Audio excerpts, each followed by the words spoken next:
안녕하세요. 나우경제 주식대장입니다. 삼성전자가 시장의 기대치를 뛰어넘는 깜짝 실적을 기록하면서 주가 상승에도 청신호가 켜지고 있다는 분석입니다. 증권가에서는 2분기 이후 본격적인 반등이 이루어질 것으로 예상한다면서 10만 전자가 머지 않았다는 분석에 9만원대에 물린 개미들의 기대감이 높아지고 있습니다.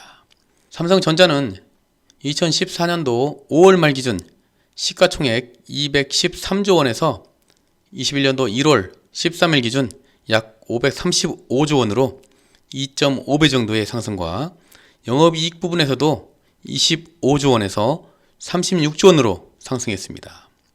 삼성전자와 LG전자가 1분기 실적 발표가 있었는데요. 삼성전자가 발표한 올해 1분기 잠정실적은 시장 예상치를 상회했습니다. 매출액은 전년 동기 대비 17.5% 오른 65조 원, 영업이익은 44.2%가 증가한 9조 3천억 원을 기록했습니다. 시장이 예상했던 영업이익 8조 9천억 원을 뛰어넘는 수치였습니다. LG전자는 매출 18조 8,057억에 영업이익 1조 5,178억 원을 기록했다고 발표했습니다. 특히 삼성전자는 이번 실적은 미국 오스틴 공장 가동 중단과 반도체 쇼티지 등 각종 악재 속에서 나온 깜짝 실적이라는 점에서 의미가 있다는 분석입니다. 올 겨울 미국에 불어닥친 한파의 영향으로 오스틴에 있는 삼성전자의 파운드리 공장은 한동안 가동을 멈췄었고, 증권업계에서는 가동 중단으로 인한 손실이 3천억 원 이상일 것으로 추정하기도 했습니다. 이를 반영한 올해 1분기 반도체 부분 영업이익 추정치는 3조 5천억이며 전년 동기 대비 12.5%, 전 분기 대비 7.9%가 감소한 수준입니다. 주력 사업인 반도체는 주춤했지만 스마트폰과 가전사업이 부진을 메웠고, IM 부분의 영업이익은 4조 4천억, 가전 부분에서 영업이익은 1조 원으로 전년 동기 대비 각각 69%, 100% 증가할 것으로 추정하고 있습니다. 1등 공시는 간판 상품인 갤럭시 S 시리즈로 삼성전자는 통상 매년 2월 새로운 갤럭시 S 시리즈를 내놓는데 올해는 이보다 한 달 빠른 신제품 갤럭시 S21을 출시했었습니다. 전작인 갤럭시 S20보다 낮아진 스펙으로 논란이 많았지만 가격을 낮추는 전략이 먹히면서 판매량이 개선됐다고 발표했습니다. 덕분에 지난해 4분기 애플에 빼앗긴 글로벌 스마트폰 점유율 1위도 되찾았고, 올해 1분기 삼성전자의 스마트폰 출하량은 7,500만 대로 추정된다며 5천만에서 6천만 대로 예상되는 애플을 앞질렀습니다. 가전 부분에서는 코로나19 위기 이후 소비 심리가 회복되면서 TV, 냉장고 등의 수요가 늘어난 것이 긍정적인 영향을 미쳤습니다. 특히 각국 정부의 대규모 부양책과 보복 소비 현상은 가전 수요를 더욱 자극했다는 분석입니다. 최근 삼성은 언택트 환경에 의한 양호한 완제품 판매와 판관비 감소에 따라 예상을 상회하는 실적이 발생했다며, 스마트폰 부분에서는 갤럭시 S21 판매가 기존 전망과 대비 소폭 부진했지만 중저가 스마트폰 판매 증가량에서는 예상치를 크게 상회했다는 분석이었습니다. 앞으로 관건인 주력 사업인 반도체 이익이 얼마나 회복되냐에 따라 달려 있습니다. 증권가에서는 2분기 기점으로 반도체 부분 이익도 크게 개선될 것으로 보고 있습니다. 시장조사업체에서는 지난달 말 서버용 D램 고정 가격은 평균 125달러를 기록했으며, 최근 3개월 연속 상승세로 이 기간 8%가량 가격이 올랐으며, PC용 D램 고정 가격 역시 올 들어 5%를 상승했습니다. 삼성전자의 주력 사업이 반도체 중에서도 D램, 랜드 등 메모리 반도체 점에서 실적 개선이 기대되고 있는 부분입니다. 이번 메모리 반도체 가격 상승이 2017년도에서 18년도 못지않은 슈퍼사이클이 될 수 있다는 시각도 있으며, 당시 슈퍼사이클이 서버용을 이끌었다면 이번엔 서버용뿐 아니라 스마트폰, 태블릿 PC, 전기차 등 전방위적인 수요 증가로 인한 가격 상승일 가능성이 높다는 것입니다. 삼성전자의 차세대 주력 사업으로 밀고 있는 파운드리 부분에 대한 기대가 크며, 인텔의 파운드리 사업 진출로 과일 경쟁의 우려가 나오기도 하지만 미세공정 기술력 측면에서 대만 TSMC와 삼성전자의 양강 구도가 쉽게 깨지지 않을 것이라는 관측입니다. 다른 전문가들은 최근 온라인 교육, 재택근무 등 비대면 수요에 PC, 서버 수요가 공급을 크게 상회한다면서 2분기에는 오스틴 영향으로 축소된 파운드리에서 흑자 전환이 예상된다고 분석하기도 했습니다. 삼성전자의 개미 투자들이 물렸던 본전은 언제 찾을 수 있을지가 관심사입니다. 삼성전자 소액주주들은 지난해 말 기준 200만 명에 달할 정도로 국민주가 됐지만 상당수는 높은 가격에 진입한 물린 개미들입니다. 동학개미운동이 한창인 지난 1월 11일 삼성전자가 장중 최고 96,800원을 기록했을 때 개인은 삼성전자 주식을 1조 7천억 원어치 순매수했습니다. 평균 단가는 92,883원이었으며 이후 주가가 계속 하락을 이어가면서 8만원대 초반을 만들었지만 개인의 매수세는 계속 이어졌습니다.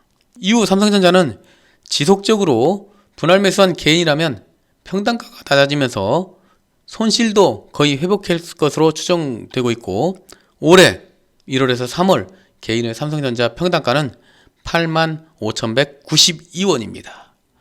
이날 종가 기준으로 약 0.5% 수익인 상태입니다. 또 다른 연구원은 2분기에는 반대로 가전, 스마트폰 분야 실적이 빠지더라도 반도체가 그 폭을 메우고도 남을 만큼 실적이 호조를 보일 것이라며 중장기적으로 메모리 업황 방향성이 분명한 만큼 주가는 계속적으로 우상할 것으로 전망했습니다. 증권사 대부분은 삼성전자 목표 주가를 10만원에서 12만원을 유지한다고 했습니다. 삼성전자는 1분기 전분기 대비해서 14% 감소한 6,200만 대의 출하량을 기록할 것으로 예상하고 있습니다. 지난해 4분기 애플의 아이폰 12 강세 등에 밀려 시장 점유율 2위로 떨어진 삼성전자는 하이엔드 시장에서 점유율을 유지하기 위해 올 초 플래그십 스마트폰인 갤럭시 S21 시리즈를 기존보다 일찍 출시하기도 했습니다. 지난해 4분기 3위와 4위였던 오포와 샤오미도 1분기는 근소한 차이로 순위가 바뀌어 샤오미가 3위, 오포가 4위를 기록할 것으로 전망했습니다. 화웨이는 지난해 4분기 9.5% 점유율에 이어 1분기에는 점유율 7.7%로 더욱더 쪼그라드는 모습과 비보보다 낮은 점유율로 6위로 하락할 것으로 예상했습니다. 화웨이는 지난 4분기 전분기 대비해서 21% 감소한 3,450만 대의 출하량을 기록했습니다. LG전자도 1분기 잠정 실적을 발표했습니다. 신종 코로나19로 가전 판매가 호조를 나타낸 영향에 분기 사상 최대 실적을 다시 썼습니다. LG전자는 지난 1분기 매출이 18조 8,057억 원, 영업이익이 1조 5,178억 원으로 잠정 지켜졌다고 발표했습니다. 매출액과 영업이익이 지난 전년 동기 대비 27.7%와 39.2%가 증가하면서 모두 분기사상 최대를 경신했습니다. 영업이익은 1조 2,438억 원, 2009년도 2분기 이후 12년 만에 최대입니다. 매출액도 펜트업 효과를 톡톡히 받던 지난해 4분기 18조 7,826억 원을 뛰어넘었습니다. 코로나19로 지급문화가 확산되면서 프리미엄급 가전과 TV 판매가 늘어난 영향으로 이번 호실적인 배경으로 풀이됩니다. 사업 부분별 구체적 실적은 공개하지 않았지만 증권가에서는 생활가전 부분의 1분기 영업이익이 8천억 안팎을 기록했을 것으로 분석했고 생활가전 매출은 분기 사상 처음으로 6조 원을 넘어섰을 것으로 추산하고 있습니다. 공기청정기, 의류기, 식기세척기 등 신가전의 인기와 더불어 맞춤형 공간 인테리어 가전인 오브제 컬렉션이 실적을 뒷받침한 것으로 보입니다. TV를 담당하는 H부분은 프리미엄급 OLED TV가 지난해에 이어 올 초에도 판매량이 늘면서 기존 예상치를 뛰어넘는 실적을 거둔 것으로 분석되었습니다. LG전자가 OLED TV 제품을 인하하고 공격적인 마케팅을 나서는 등 외형 확대 정책이 시장을 통했다는 평가입니다. 신종 코로나19로 가전 판매가 호조를 나타낸 영향에 분기 사상 최대 실적을 다시 썼습니다. 최근 사업 철수를 선언한 모바일 부분은 적자가 심화될 것으로 분석되고 있습니다. 이미 지난해 1월 스마트폰 사업 전면 재검토를 선언한 상황에서 소비자들이 LG폰에 대한 선택을 꺼려했을 것이란 이유에서입니다. 이에 대해 프리미엄급 폰에선 애플과 삼성전자의 점유율이 점점 증가하고 있는 데다 해외 중저가 폰 시장에선 중국 제조사들이 본격적으로 외형 확장에 나서고 있습니다. LG전자의 지난해 글로벌 스마트폰 시장 점유율이 1.8% 수준으로 새 먹거리 사업인 전장 부분에서 적자 감소가 예상되었고, 지난해 가동진전을 겪었던 고객사들의 사업이 재개됐고 점차 수요 회복세를 나타내고 있어서입니다. LG전자는 올해 전장 사업에 대한 흑자 전환을 노리고 있습니다. MC사업부가 2015년도 2분기부터 작년 4분기까지 23분기 연속 영업적자를 기록했던 만큼 시장에서는 사업 철수를 호재로 받아들이는 모습입니다. 주가는 전날 MC사업부 철수를 공식화한 지 하루 만에 16만원대로 올라서기도 하였고, 오는 7월 31일자로 스마트폰 생산과 판매를 종료하기로 확정하였습니다. 삼성전자와 LG전자 두 회사의 향후 사업과 주가의 향방에 관심을 가질 수밖에 없습니다. 삼성전자의 10만 전자는 언제 가느냐와 LG전자는 20만원대 진입이 가능한지 귀추가 주목되고 있습니다. 이상 나우경제TV 주식대장이었습니다. 시청해주셔서 감사합니다.